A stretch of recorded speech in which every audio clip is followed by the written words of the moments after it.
De volta com o seu Conexão Jovem. Hoje, dia 7 de setembro, a gente está falando sobre história do Brasil. Sim, o que de fato aconteceu no dia 7 de setembro. Porque é importante a gente saber o que aconteceu nesse dia e por que nós temos aí a independência do Brasil, como foi isso, que importância isso tem pra gente hoje. Hoje aqui no Conexão também tem Rodrigo Udo falando sobre jeitinho brasileiro.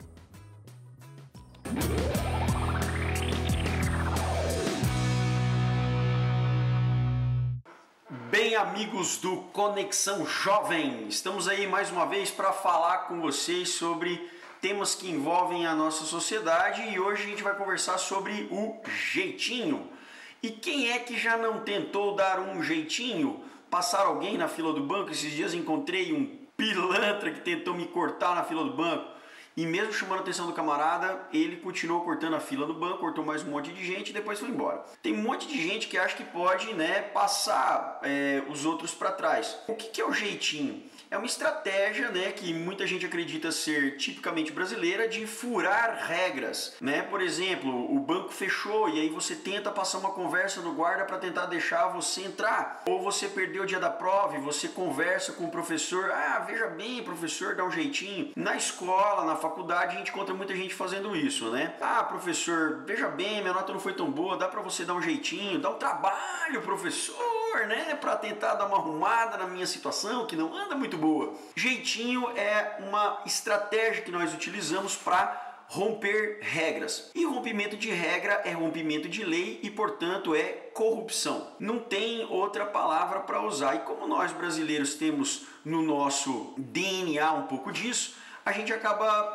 se convencendo de que o jeitinho não é exatamente um problema, mas são realmente raras as vezes em que você tentar dar um jeitinho pode ser saudável realmente. E mesmo que o fim seja positivo, mesmo que tentando dar um jeitinho você tenha um bom resultado, isso não significa que isso deixe de ser corrupção, porque isso nos lembra de que daquele raciocínio maquiavélico de que os fins justificam os meios. E no que diz respeito a toda uma filosofia que a gente tem de orientação constitucional, se você fura as regras, você está sendo corrupto, você está facilitando o processo de corrupção. E olha, você tenta conversar com o professor para ele dar um trabalho para o seu filho, para dar uma melhorada na nota, ou você cola na prova. Isso é muito comum, Tenta, quem sabe, fazer uma gambiarra para poder pegar sinal da TV a cabo aí na sua casa. Então, existem vários métodos de você tentar dar um jeitinho para ter algum tipo de benefício. Ninguém dá um jeitinho pensando em se dar mal, Não, vou dar um jeitinho aqui para que eu possa salvar a humanidade. Não existe isso. Jesus Cristo não veio dar um jeitinho com a humanidade. Ele veio resolver um problema e cumprir a lei. Não foi um jeitinho para o pecado. E isso acontece frequentemente em todas as áreas. Existem países que têm verdadeira paura do jeitinho brasileiro, porque eles percebem que é uma estratégia de sempre se quebrar regras. Então fica aí a dica, não existe jeitinho do bem, Por mais que a saída possa ser positiva. Agora, é claro, se você já deu um jeitinho e deu certo, foi uma coisa do bem, você não furou nenhuma regra, você obedeceu tudo e mesmo assim deu um jeitinho e deu certo, manda pra gente o seu recado, conta pra gente a sua história. Entra lá no paginadahistoria.com.br/novo e manda lá também as suas dicas, as suas sugestões, que a gente vai estar aqui, quem sabe até comentando ou lendo a sua carta na próxima coluna que a gente fizer, beleza? É isso, gente, um abraço pra vocês, a gente se encontra na próxima. Tchau!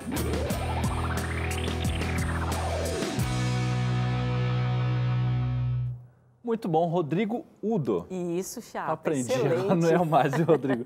Já deu algum jeitinho, Bianca, na sua vida? Pô, eu já, Chapolin, principalmente na escola. Eu sempre tenho que dar um jeitinho também, mas vamos deixar isso em off, tá bom? Vamos lá, olha só, quero mandar alguns abraços aqui para você que está acompanhando a gente pelo nosso Facebook. Um abraço para a Thaís Mello, um abraço para, a Simone Araújo, o Ikilson Franklin, aqueles nomes que às vezes é difícil da gente pronunciar. Ikilson Franklin, acho que é assim que se pronuncia. Se estiver errado, manda o comentário aí, tá, Ikilson? E tem uma pessoa ilustre aqui participando com a gente, o Guga. Não é o Guga do tênis, é o Guga Storari. Ah, que susto. Já... Não, eu acho que o Guga não deve estar assistindo a gente. Eu espero que esteja assistindo. Deve estar assistindo a gente lá da ilha, lá de Floripa. Um abraço para o Guga também do tênis, Um grande figura do Brasil. Já que a gente está 7 de setembro, patriotismo, O Guga foi uma pessoa muito importante para a gente também. Muito. E o último abraço vai para a Mônica Cavalcante, que também está participando com a gente. Você pode mandar seu comentário, sua pergunta e também pode curtir a nossa página aqui no nosso Facebook. facebook.com/Conexão Jovem Oficial. Agora, Isso. falando de gente importante, está aqui Laurentino Gomes. Ah, essa esse aí figura hoje... importantíssima, maringaense, vou frisar mais uma vez. Brincadeira, né? O povo já está falando aqui, esse Maringá já está enchendo E as só paciências. citando mais algum nome aqui, que é esportista e é de Maringá. Paulão, jogou muito tempo lá em Maringá. E esqueci o nome dele, o Ricardinho. Ricardinho. É de Maringá, nascido então, em Maringá. Tem outros jogadores que jogaram no time do Cocamar, que era um grande time. Conheço uma menina nos anos fantástica 96. que nasceu lá também. Bianca. Conhece? Bianca, essa menina, eu não vou falar nada sobre ela hoje, não. Olha só, 1822, esse livro é fantástico, fala sobre a independência do Brasil, não só do dia 7 de setembro, de fato. E o Laurentino, ele é jornalista, ele é escritor, best-seller aí, já vendeu mais de 2 milhões de exemplares dessa trilogia 1808, 1822, 1889, que é a última. E aí, vai vir mais aí, depois de 1889? Acho que vai vir em 2014, né? Não. Eu tive que tomar uma decisão difícil na minha vida, que era parar de fazer livros com data na capa. Os leitores começaram a pedir 1930, 1964, 1500... Mas eu acho assim, um escritor, ele precisa sair da zona de conforto e surpreender os leitores. Isso é muito difícil, bom, às vezes. É legal. Não pode se tornar repetitivo, não pode se tornar num país previsível, onde você lê pouco, né? Exatamente. É um desafio gigantesco. E você não pode se tornar previsível. Então, eu acho que se eu continuasse escrevendo livros com data na capa, lá vem o Laurentino com mais um livro. E aí eu vou fazer uma nova trilogia de um assunto que me interessa muito, que é uma história da escravidão no Brasil. Eu acho que esse é um assunto mal contado, mal resolvido. Mal interpretado. Mal interpretado, às vezes carregado também de preconceito, tanto quanto o preconceito mascarado que nós temos na relação com as outras pessoas. E, então, eu pretendo publicar a partir de 2019. É uma bibliografia enorme, uma pesquisa gigantesca, mas eu já comecei e pretendo publicar o primeiro livro em 2019, o segundo em 2020 e o terceiro em 2021. Muito bem, tá certo. A gente está falando hoje aqui sobre um jovem chamado Dom Pedro, ele que proclamou a independência do Brasil no dia 7 de setembro, tinha aí por volta de 22, 23 anos? Ele tinha 23 anos incompletos. Incompletos. Ele nasceu em 1798. Então, 22 para 23 anos. 22 para 23 anos, exatamente. A gente falou um pouco sobre ele. Minha idade, bem. Sua idade, Chapolin. Sua idade, tá ali, pare, né? Quem vê pensa que o Chapolin é muito velho, né? Mas não é, gente, tem nada a ver. Ele que fica fazendo cena aqui no Conexão. Mas é o seguinte, Laurentino, como estava a situação do Brasil em 1822? Aqui no começo do programa eu já coloquei, a gente estava falido, de cada 3 brasileiros, 2 eram escravos, você está falando dos escravos agora. Enfim, a economia ia mal, muito medo por causa de rebeliões, explosões nessa parte política aqui no Brasil. Como, de fato, estava o Brasil em 1822? Na capa desse livro eu faço uma provocação, né? Eu digo que era um país que tinha tudo para dar errado. Porque, de fato, se você olhasse o Brasil em 1821, 1822, tem uma constatação importante. O Brasil tinha mudado muito em razão da permanência da corte de Dom João no Rio de Janeiro. Nesses 14 anos anteriores, o Brasil, que até então era uma fazenda de Portugal, extrativista, onde os portugueses tiravam madeira, açúcar, ouro, diamante e não mais que isso, ele mudou muito. Ele passou a publicar livros, jornais, teve ensino superior, jardim botânico, ou seja, uma mudança muito grande. Vieram missões artísticas, missões científicas, compositores, escritores, diplomatas estrangeiros, viajantes e assim por diante. Mas, em 1821, a situação era muito precária, porque o Dom João, ao voltar para Lisboa, tinha raspado os cofres públicos. Ou então, seja, o país deixou a gente na falência. porque os recursos não eram da nação, era do rei. Sim. O rei era proprietário dos recursos públicos. É diferente. Era mais ou menos como a Inglaterra hoje em dia? Não, é diferente, porque hoje na Inglaterra é uma democracia parlamentarista em que o poder está no parlamento. A rainha tem um poder mais simbólico, mais figurativo. Na época, o Dom João é o último rei absoluto de Portugal. Então, os recursos do Estado pertenciam ao rei. Quando ele veio de Portugal para o Brasil, ele trouxe tudo. Quando ele foi embora, ele levou tudo. Ele raspou. Aliás, o Banco do Brasil estava quebrado, foi liquidado no ano seguinte. Então, o Brasil, ele além de não ter dinheiro para fazer uma longa guerra da independência, que se ameaçava realmente perigosa, porque o Norte e o Nordeste não aderiram à independência. Isso que é interessante. Continuaram sob controle nem todos dos os estados, as províncias, queriam a independência, né? Não, nem todos. O Maranhão, por exemplo, se declarou a favor de Portugal, dizendo que não tinha nada a ver com esse Brasil independente. Então, o Dom Pedro teve que fazer uma intervenção militar, ou porque os portugueses resistiram, no caso da Bahia, ou porque uma parte dos brasileiros e portugueses que estavam lá não queriam realmente. Tinha influência política de outros países? Tinha da Inglaterra, né? A Inglaterra era a potência da época, a Inglaterra queria, de certa forma, a independência do Brasil, porque precisava de novos mercados. Então, ter um novo mercado autônomo aqui na América Latina interessava aos ingleses, mas, ao mesmo tempo, a Inglaterra tinha uma aliança antiga com Portugal, um país europeu, seu vizinho. Então, a Inglaterra fez ali um sutil jogo de faz de conta entre aceitar e não aceitar a independência do Brasil. Agora, o Brasil era o maior território escravagista da América. O 99... Quantos escravos aqui? Na época tinha mais de 1 milhão de escravos. E a população do Brasil? A população do Brasil era assim. O Brasil, em 1822, tinha cerca de 3 milhões e meio a 4 milhões de habitantes. 1 milhão e pouco eram escravos, e outro 1 milhão era negro forro, recém-liberto, mestiço, uma população completamente à margem de qualquer oportunidade nesse final de período colonial brasileiro. Havia muita rivalidade regional, então a maior possibilidade é que o Brasil mergulhasse numa guerra civil republicana e se fragmentasse em 3 ou 4 países independentes. Mas um outro perigo é que houvesse uma guerra étnica, uma bomba social, e que os escravos, contaminados ou imbuídos daqueles ideais libertários que circulavam pelo planeta, da Revolução Francesa e tal, pegassem armas para defender os seus direitos. Isso apavorava os brasileiros brancos. Então, diante desse cenário, os brasileiros preferiram uma solução conservadora, que é manter o herdeiro da coroa de Portugal no trono, mantém a integridade territorial, mantém monarquia, mas não mexe em mais nada. Mantém a escravidão, mantém o analfabetismo, mantém a grande propriedade, não faz reforma agrária. Então, você vê que é uma revolução conservadora.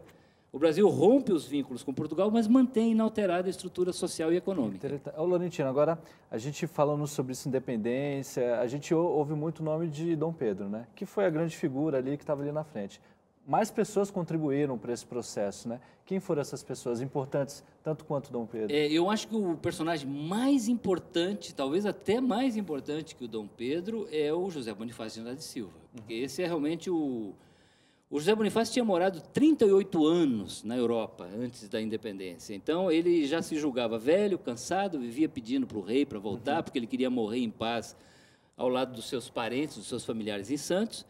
Essa autorização foi finalmente concedida e ele volta para ser o patriarca da independência, porque o José Bonifácio tinha uma ideia de Brasil na cabeça. Ele percebeu que naquele país, com tantos escravos, tantos pobres, tantos analfabetos, com tantas diferenças regionais, com tanta rivalidade, a única maneira de manter o território intacto seria ter o chamado Centro de União e Poder no Rio de Janeiro. Essa é uma expressão dele, com o poder nas mãos do imperador Pedro I. Uma monarquia constitucional. Então, essa é a visão de Brasil que prevalece nesse dia 7 de setembro de 1822. O Brasil que nasce independente, ali nas margens do Ipiranga, tem a cara, tem a assinatura do José Bonifácio, porque esse era o projeto de Brasil dele. Né? Agora, a gente está falando em margens do Rio Ipiranga. O Rio Ipiranga está aqui, gente, próximo, aqui em São Paulo, a 100 quilômetros. Completamente sujo e emporcalhado. Completamente diferente, né, Laurentino? O que era o Ipiranga em 1822? O que é o Ipiranga hoje? Na época, essa era uma região muito isolada, tinha algumas fazendas, algumas chácaras de pastagens. Um viajante disse que tinha muito cupinzeiro, esses cupins que aparecem no meio das pastagens, né? Porque já era uma terra exaurida. Algumas casas, o Riacho Ipiranga atravessava essas pastagens e era ainda um rio de águas limpas, embora escuras. Já eram escuras porque eram águas relativamente barrentas. E foi ali que o Dom Pedro, com dor de barriga, parou, fez mais uma das suas pausas e proclamou a independência. Agora, hoje, o Riacho de Ipiranga está completamente poluído, é um rio sem vida, porque não tem oxigênio. As nascentes estão secando de concreto também, está né? completamente encaixado, o que para mim é uma tragédia, né? Porque é um rio que marca a certidão de nascimento do Brasil, deveria ser preservado. Então, mostra também a forma como nós tratamos esse país desde a independência. nós destruímos a paisagem, os monumentos históricos, o meio ambiente, as florestas, a Mata Atlântica. Então, o Riacho do Ipiranga hoje é um grito de alerta em relação ao futuro, né? Como é que é assim que a gente quer continuar tratando o Brasil? Ou será que a gente vai ser mais responsável na herança que nós recebemos naquela época? Daqui a pouquinho a gente vai trazer para os dias atuais, vamos dizer aí, será que realmente tem algum reflexo a nossa independência com os problemas atuais do Brasil? O 1808 você fala alguma coisa em relação à corrupção, escravos e tal. Então daqui a pouquinho a gente vai falar sobre isso e a sua participação sempre vale aqui com a gente. facebook.com/Conexão Jovem Oficial, estamos também no Twitter, estamos no Instagram, tá tudo aparecendo aí na sua tela. E também o nosso WhatsApp, que é o 12-981567416. Abraços, Chapolin. Com certeza, tá boa de memória, hein, meu? Que eu Tô não fera, lembro né? desse número aí, viu? Olha, é difícil. Mas eu posso dizer, você pode olhar o número que está embaixo na sua tela, tá bom? É mais fácil. Olha, quero mandar um abraço para a Jacinta Piovisan, conectada com a gente, o Lucas Oliveira, Vanessa Luz e o último abraço, cadê ela? Estava aqui, Daniele Possamay. Daniele Possamay. Lembra o nome da minha esposa, só que é Daniela, né? Daniela. E é Camói. E lembra a nossa produtora também, a Daniele. É isso, né, Dani? Que está solteira, né? E pediu pra gente divulgar aí, porque se você tiver interesse, pode entrar, que ela tá doidinha para ficar independente também, né? Olha só, a gente vai para um breve intervalo. Ou dependente, né? É isso. Acho aí, que ela quer ser dependente. Exatamente, dependente. Ela não quer independência. Olha, a gente vai para o intervalo, o programa aqui passa muito rápido, mas daqui a pouquinho a gente volta com mais independência do Brasil e um pouquinho mais da história desse país, que hoje a gente comemora aí 7 de setembro. É rapidinho, viu? Sai daí não. Meu nome é Joel. Meu nome é Gianine, somos de Comodoro, Mato Grosso. Estamos aqui ligadinhos na Conexão Jovem. Então, a gente está convidando vocês para curtirem a página Conexão Jovem, facebook.com/Conexão Jovem Oficial, tá legal? E queremos mandar um abração para a galera do grupo Jovens de Poder. Jovens de Poder é um grupo do WhatsApp aqui da cidade de Comodoro, Mato Grosso, também Sapezal, Campo Novo e algumas outras cidades mais. Um abração aí, galera. Valeu. Abraço para todos.